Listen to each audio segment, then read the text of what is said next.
I interviewed Neil deGrasse Tyson the other day, and he asked me if he could take home my mug because the guy has, he said, the largest collection of talk show mugs in the world, and I believe it. That's Huh. pretty good. I need to get a Smart Girl Dumb Questions mug that says promotional media appearance number 5 or something like that Why, for this is the show. FTC starting to regulate mugs Exactly. in the age of Doge? No, I want it. No, I'm saying I want Oh, it. you want it? Yeah. I just okay. want it because I have a lot of great media merch as well.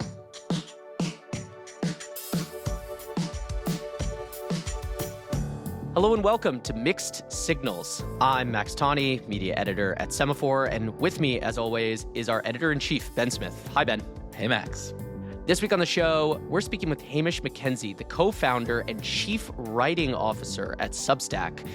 We spoke with him about Substack's business, how the resistance to Trump is moving onto the platform, and why he turned down an offer a few years ago to sell to Elon Musk. And to do all that, we have a special guest on the show this week.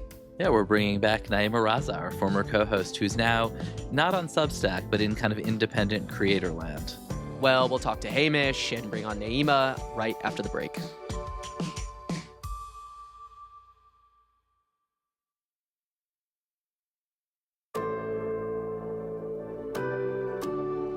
Welcome back, Nayeema.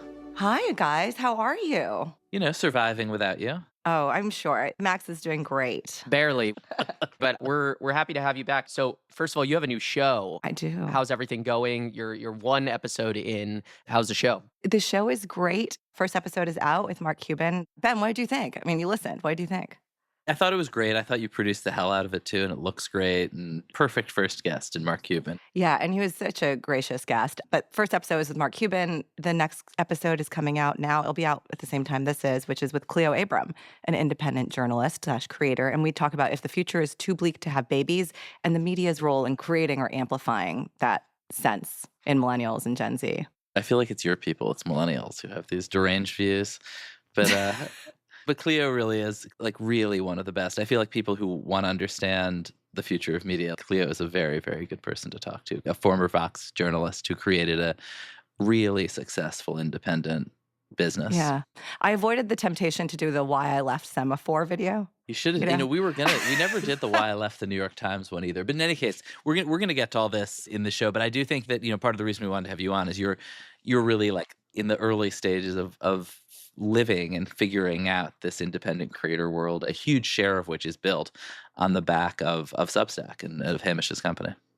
Yeah, absolutely. And Ben and I, a few weeks ago, actually interviewed Hamish, and we chatted with him about a lot of really interesting things. But Ben, can you set up a little bit of this interview for us? Yeah, I mean, Hamish, co-founder with a guy named Chris Best of Substack, and a former journalist from New Zealand who took the ludicrous title of chief writing officer, which we will force him to explain.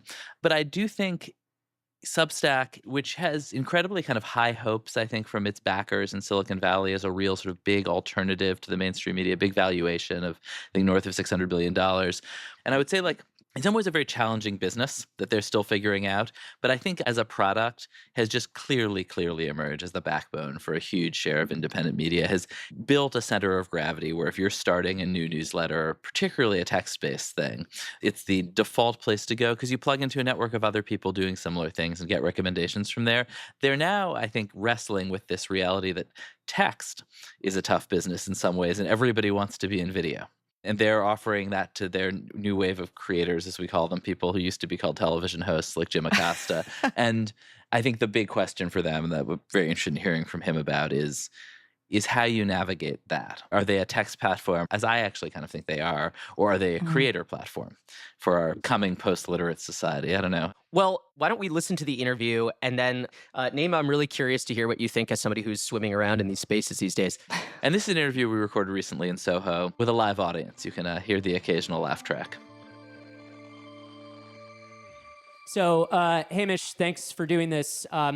A lot of media organizations since the inauguration have seen a rise in subscriptions and in online traffic. You're starting to see television ratings come back, to places like, MSNBC. I'm really curious if you guys have experienced an increase in subscriptions, in traffic, and specifically like where you have seen those increases. If there are particular areas, particular Substacks, as specific as possible would be great. Well, okay.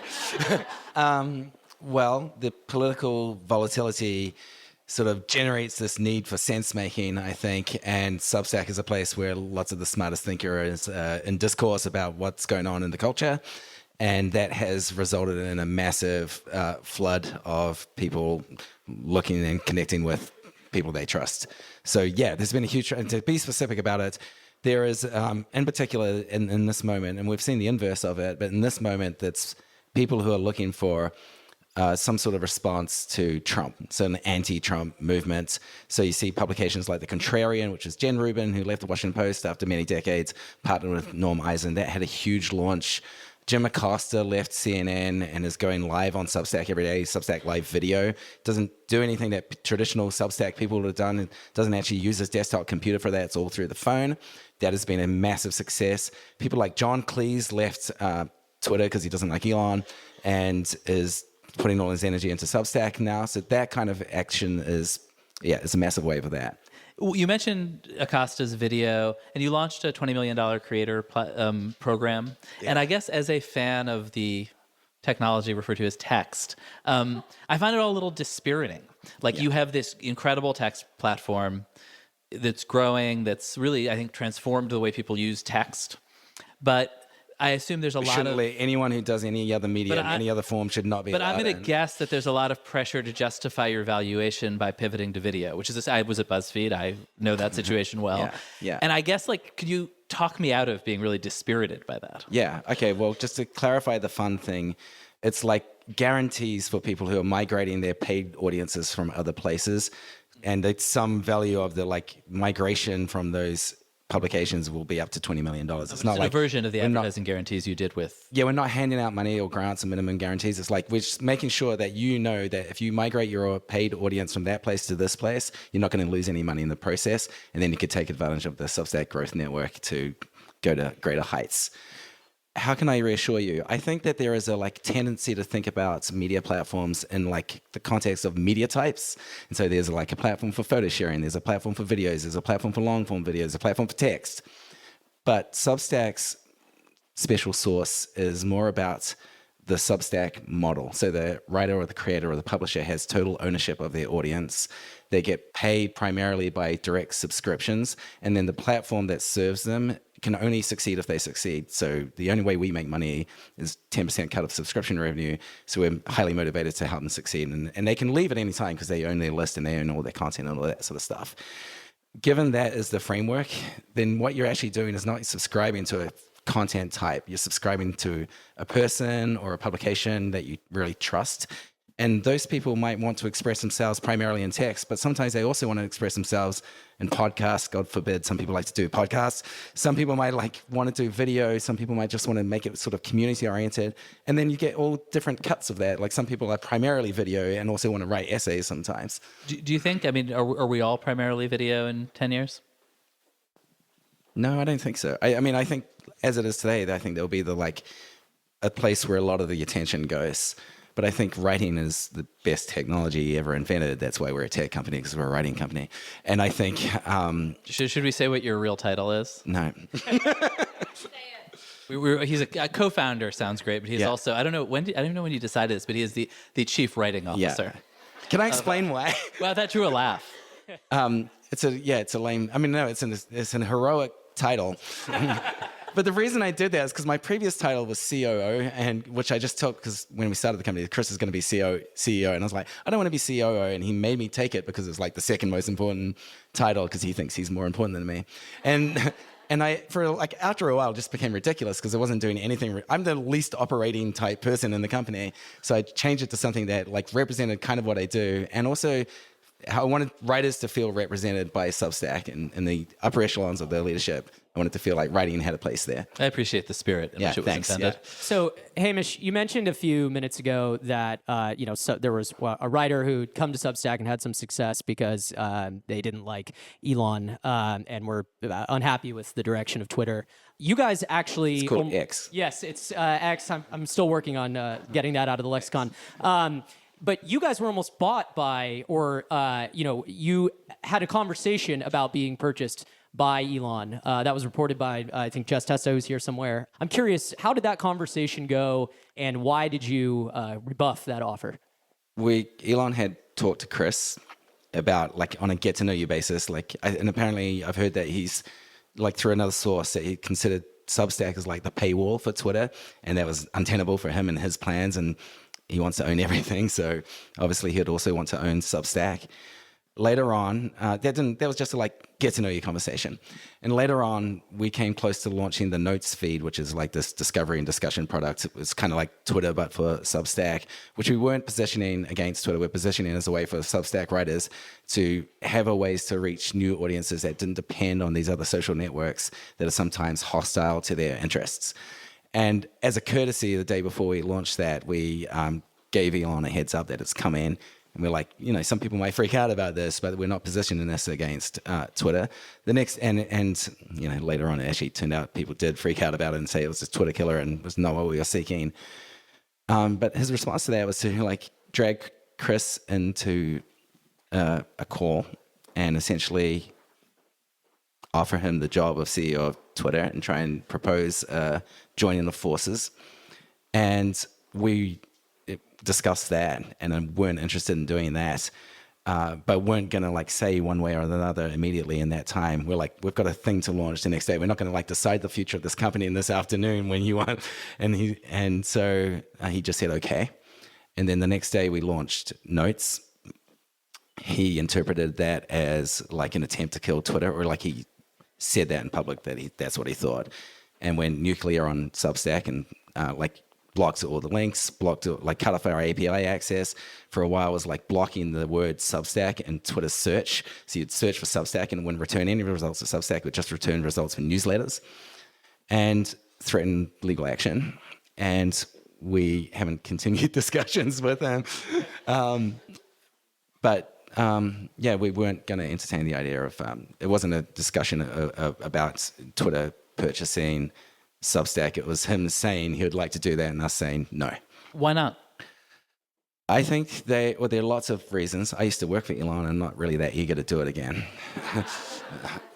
But I think they're running a different type of business, and it's an ad-based business, and it's an aggregation-based business where they control the relationships that the audience and the publishers have. And philosophically, that is opposed to what Substack is all about, which is about writers and creators having ownership and more control over their own destiny and the ability to be supported directly by their subscribers, who are the real customers and not advertisers. And I think that Substack can build something much better than Twitter, and it would be hostile to that philosophy and attempt. I'm curious about the hostility to as somebody who works for an ad-based business and loves advertising for that reason. Chris Ball, who runs Red Sea, just sold his company, to Fox. Had built a very creator-centered business. He Tucker Carlson and Megyn Kelly are his creators. That is also where they have a lot of independence, but also it's an ad business. And I'm sort of curious why you've never done what seems to be an obvious thing, which is kind of build an in-house ad agency and split the profits, split the proceeds among your writers and take a percentage. Why not do that? Yeah. Well, Substack is not hostile to advertising as a leadership position, but I think I'm a little bit hostile to it, or at least I'm very wary of it. I think that if you do it in the wrong way, it can really screw things up. And what we're trying to do is align the incentives between platform, publisher, and subscriber. And so you put a third party in there that has different check sizes to the subscriber. An advertiser might pay you $50,000, and a subscriber might pay you $50. That seems great. Yeah, well, it's great. For some models, it is great, and for publishers, though, it starts to change who you're making your publication for, even if it's subtly influencing you. However, some people do want to do advertising. So lots of publishers do want to do advertising. And we're not like, our position is not no forever. Our position is, well, right now we're focusing on direct subscriptions. That is a huge new territory to explore. And having that level of maniacal focus is really important and can stop us going too far off track, stop introducing conflicts. I'm not saying there will never be advertising in Substack, and I think that there's a way that you could do it and introduce it into the system where it wouldn't break that primary model and wouldn't break that direct relationship between the publisher and the subscriber. And there's cool things to explore there, but we're not going to do it tomorrow. Okay, Hamish, last question. What is your favorite Substack, and what is your least favorite Substack? No, fuck, I hate this question. No one's allowed to like read too much into whatever I say. I love Sam Chris's Substack because he is an extremely good writer and goes into wild, imaginative places with his work. I'm not endorsing his positions on anything. I just enjoy it as writing. It's beautifully written, he's got a wild brain, and it's like a fun time to be in his essays. My least favorite one is one that doesn't exist yet, but will quickly become my favorite once it starts publishing on Substack. It's called Semaphore. Really intelligent reporters there. All right, let's talk. Thank you. Yeah. Cheers. Thanks. Thank you guys so much. Let's take a quick break, and we'll be right back.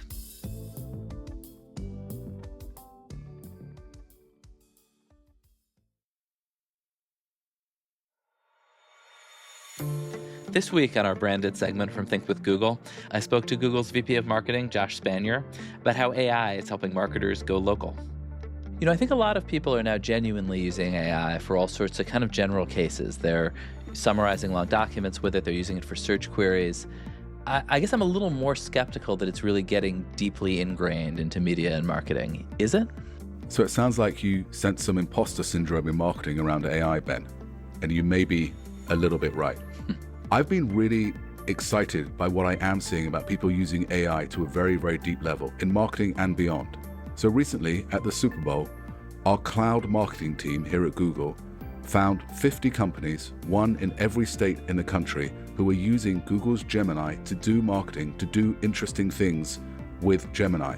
And then they went and made a film about each company and ran a local spot in every state. So if you were in Texas, you saw an ad from Bison Coolers and how they're using Gemini. And if you were in, say, Oregon, there was a company called Jacobson Salt.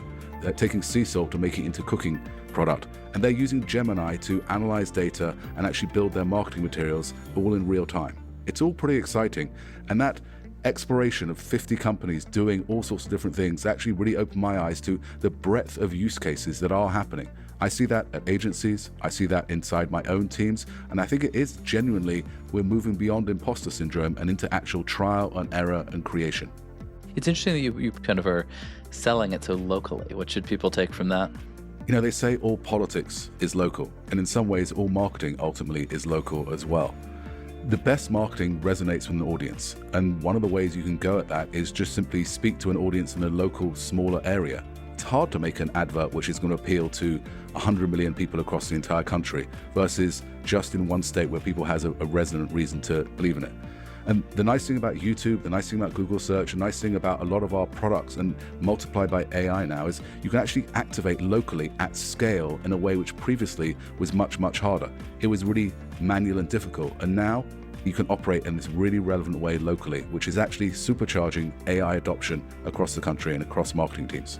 Where can people find out more about this? Head over to thinkwithgoogle.com, where we just published our annual collection of learnings and insights for marketers around AI and many other local activations as well. Thanks, Josh.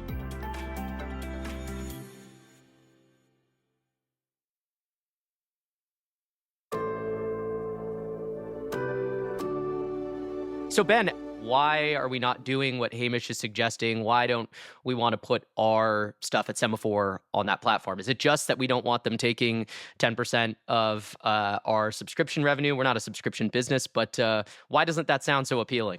I mean, there's a number of reasons. I mean, the big one is that we're in the ad business and we want to absolutely control our own properties, our own technology. And in fact, the tech has become very cheap. These platforms used to do something really special that you couldn't do, like set up email servers with some nice design.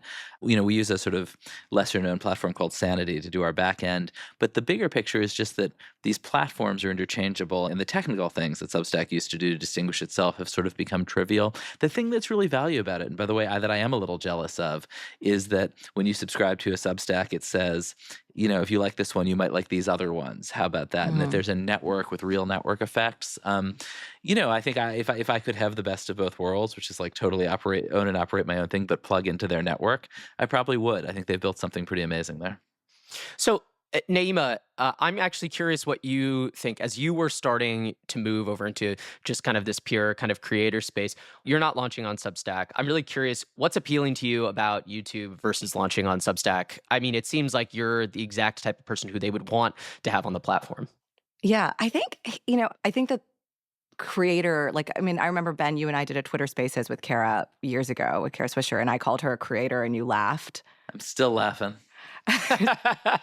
But I think this, the real benefit is this direct access to your audience in the format that is most proximate for you. And then the audience will find you in every format. So I think between having a weekly show, having Smart Girl Dumb Questions come out on YouTube, on Spotify, on Apple, and by the way, on Spotify, it's now video and audio and text, as it is also on Apple, because now they have the transcript feature. So people can consume the content however they want to.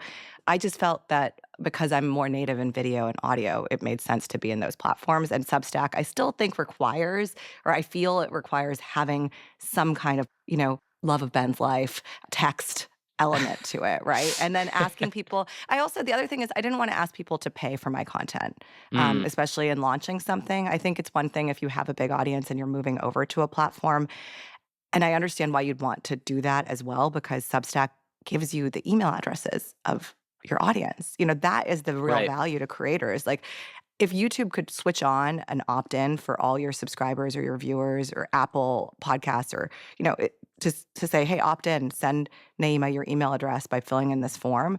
I think a lot of people who regularly tune in would actually give you that, but it would be an existential threat to the platform. Substack has not made it that, right? Do you think of YouTube as just so much the first among equals, so much the center of the universe? Or do you think of yourself almost as sort of a YouTuber primarily? I mean, I don't know if I would say that yet. I think of myself primarily as like a showmaker and a host, and that just exists in every format.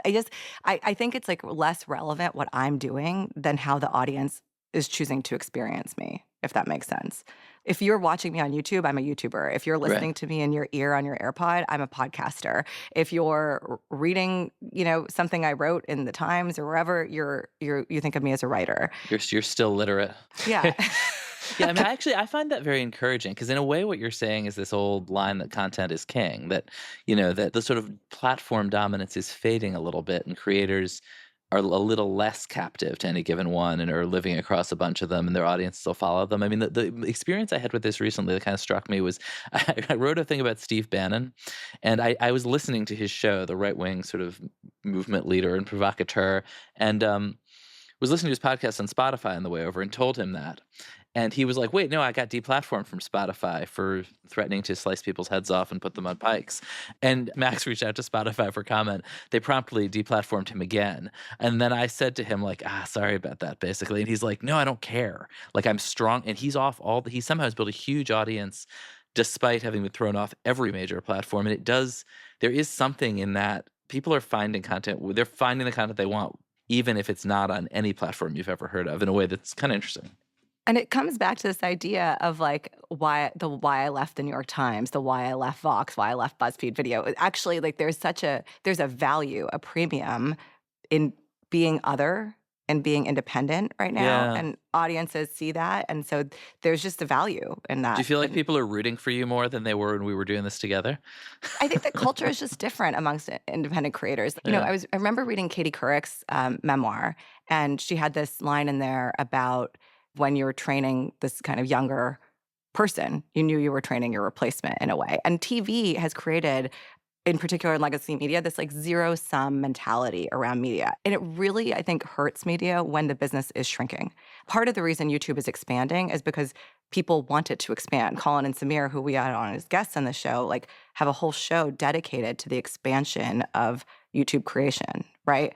Which is just a very different world than I think traditional media has lived in. I think to go back to what you were saying about Steve Bannon, Ben, I think that one of the interesting things here is that while it's true that the platform matters less and it's easier to survive being deplatformed, it really only works if you have a loyal captive audience already, which is one of the reasons why Nayeema is not launching on Substack, right? Is that you have to have a really large audience that you're kind of bringing with you. And I think actually Substack does allow for that by allowing you to take your email list kind of and move it around with you, which is one of the things that I think a lot of people over there are scared of when building there, is this idea that Substack could just kind of turn that off at some point and decide, hey, actually, we don't really like the idea that you can just kind of build up a list here and then take it kind of somewhere else. But of course, that's one of the appeals of the platform for now, at least, compared to other places that didn't used to let you do that, like Patreon. By the way, Substack keeps on emailing, asking people to subscribe to Substacks, and we talked about that. Like, you guys didn't ask him, how's the business doing? In the interest of keeping the captive party audience interested for 10 minutes only, we decided to ask about a much more interesting party topic, which was Elon, which I do actually want to get to, and I want to actually ask you guys about, which is, Ben, famously, when you were working at BuzzFeed and you had the opportunity to sell to a much bigger company, you famously advised against it. Do you think that the Substack guys are regretting it right now, not selling to Elon Musk, or do you think they're like, thank God, we really understand this guy now even better than we did before, and we made the right choice? I mean, I think Hamish seemed clearly to be pleased to not be working for Elon Musk, like no doubt about that. And, you know, I mean, I Disney offered $500 million to buy BuzzFeed, and I was against that. And a colleague who will remain nameless at Semaphore, when he read that chapter of my book, came up to me and said, hey, next time somebody offers you $500 million to buy your company, maybe you should think about it. I believe that was me as well. I think I said that, yeah. But of course, at the same time, you know, we did really interesting creative stuff that I think we've probably been unlikely to do. And so I have sort of mixed feelings about it. And I think the thing is, when you're running a startup, you're able to move fast, make decisions, you know, take big risks. And I think when you sell to a big company, you make a pile of money, but you lose all that independence. The thing is, though, and I guess one real question is, Twitter really used to be totally 100% their front door.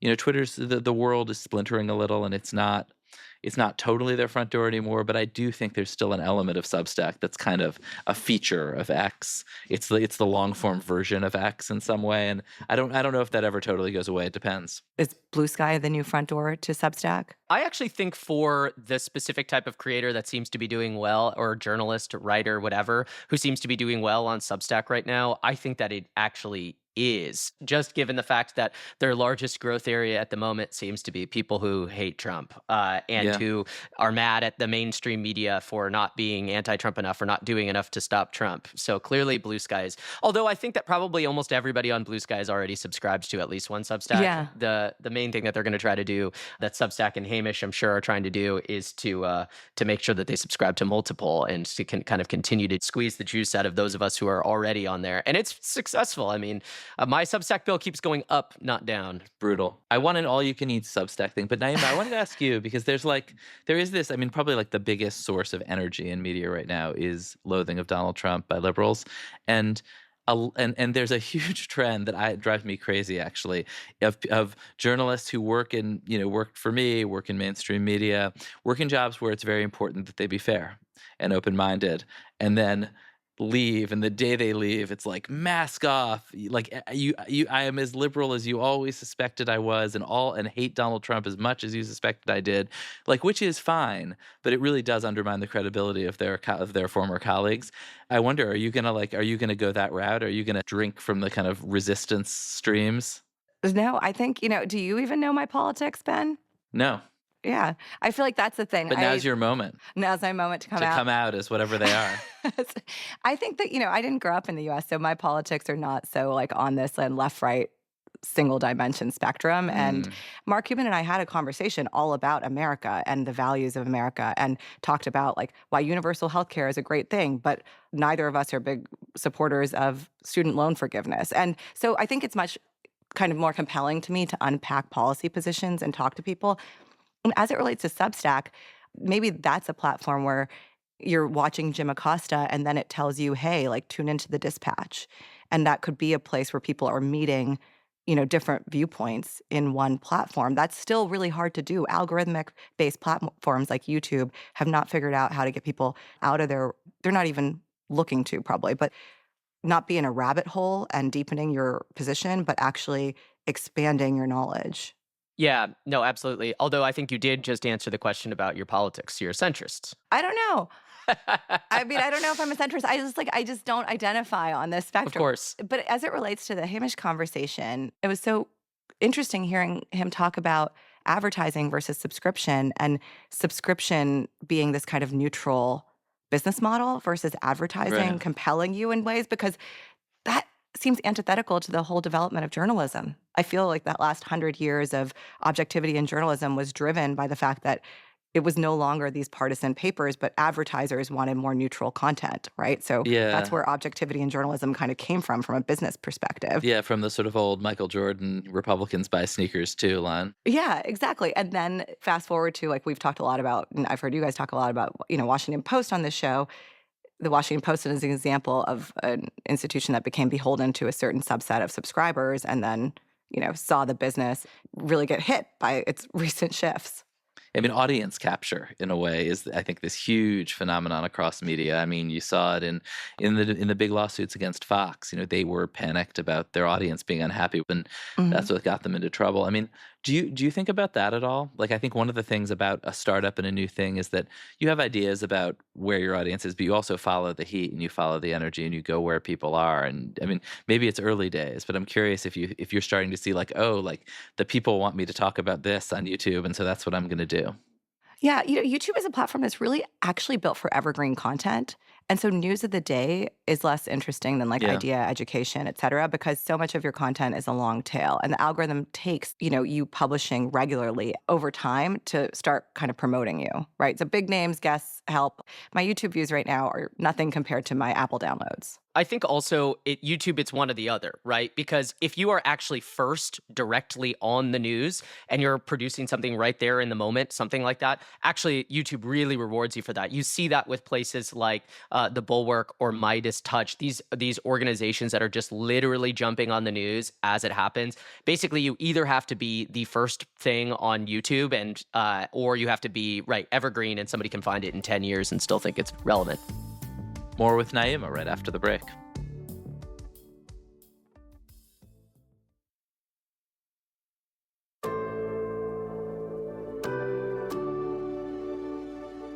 What surprised you most? You kind of really like that. You've been like flirting with striking out on your own for a long time. Now you're doing Yeah. it. Yeah. What has surprised you most? I think the extent to which I care about the product versus everybody else, right? Like, I think I've always been like that. I've always been, and Ben, this from working with me, like, I just care intensely about anything Yeah. I make. Occasional source of tension around here. Yeah. Yeah. But I think that the drive to make something is just like, it's like you kind of get obsessive about it. And it's been really fun to feel that about something that I kind of completely own and operate. And it's also exhausting because I'm selling my own ads. Like, I'm talking to the networks. I'm on the calls with Spotify and YouTube and Apple. And, I'm giving notes on myself and I'm hosting the show and I'm booking my guests. And I have a production team. And it's not to make light of anyone else I'm working with, but it is just a lot of work. Yeah, I mean, I would say it really. I mean, congratulations, because it really shows the amount of care you're putting into it. Oh, thank you. I appreciate that. Max, when are you going to launch your Substack YouTube incarnation? When is that coming? I honestly, we're just kind of dipping our toes into all this. I actually asked Ben about this during a company. We're going to reveal some trade secrets here. Yes. I asked kind of what we were doing to think about YouTube, which is so clearly the platform of the moment, which I think, Ben, you actually had a pretty interesting answer for. I mean, I don't know if that's something that you want to share here. I mean, I guess I'd say two things. I mean, one actually is that I think that, I mean, obviously YouTube, incredible growing phenomenon, but you are starting to see competition to it. I think that like it's so successful that inevitably you're seeing a lot of investment and interest in getting into the space in various fragments of competition. No, but the other is for us at Semaphore, and I mean, it's interesting, is that we aren't really primarily focused on a huge mass audience. We're talking to sophisticated audience of often people who are very, very close to these topics. And apologies if we are occasionally straying into kind of insiderness, but we're talking to publishers and CEOs and chief marketing officers. And YouTube and podcast platforms in general, television platforms, aren't great at finding that inside conversation the way email and newsletters are perfect for it. And so we're thinking a lot about how do we create, audio and video products that are, primarily focused in a way on that in very high level conversation, though obviously everybody wants to kind of listen in on that. And so I think we're always open to everybody, but that in a way I think is a big challenge for us. And if listeners have ideas, bsmith@semaphore.com. So very, very sadly, it means that we're not going to be having the Ben Smith reaction video. As much as Megyn Kelly tries to get me to do it. Yeah, you're not in the scale business. YouTube is not your distributor. Well, but YouTube is everything. YouTube is everything, and it's the thing that has stuck around the most, and that audience is just not going anywhere. Yeah, but the conventional wisdom right now, it's just whenever the conventional wisdom is so fixed, YouTube is ascendant, it's unstoppable. That is the moment when something new is about to happen. And I think that the thing you said, and you, Nayeema, like the first one said this to me, like everything's a show. I think there is this challenge of a platform remaining dominant in a world where every platform feels the same, everything is merging. YouTube TV is an incredible phenomenon in that way. And YouTube obviously will be great and will be fine, but there's going to be there will be other places to watch videos. Well, Nayeema, thank you so much for coming back and joining us. We're going to have you back soon, and congratulations again. Thanks, Nayeema. Thank you, guys. Great to see you. Well, that's it for this week. Thanks for listening to Mixed Signals from Semaphore Media. Our show is produced by Sheena Ozaki, with special thanks to Max Toomey, Britta Galanis, Chad Lewis, Rachel Oppenheim, Anna Pizzino, Garrett Wiley, Jules Zern, and Tori Kaur. Our engineer is Rick Kwan. Our theme music is by Billy Libby. Our public editor is Neil Mohan. And if you liked Mixed Signals, please follow us wherever you get your podcasts and feel free to review us. And if you want more from me and Max, wherever he went, you can always sign up for Semaphore's media newsletter out every Sunday night.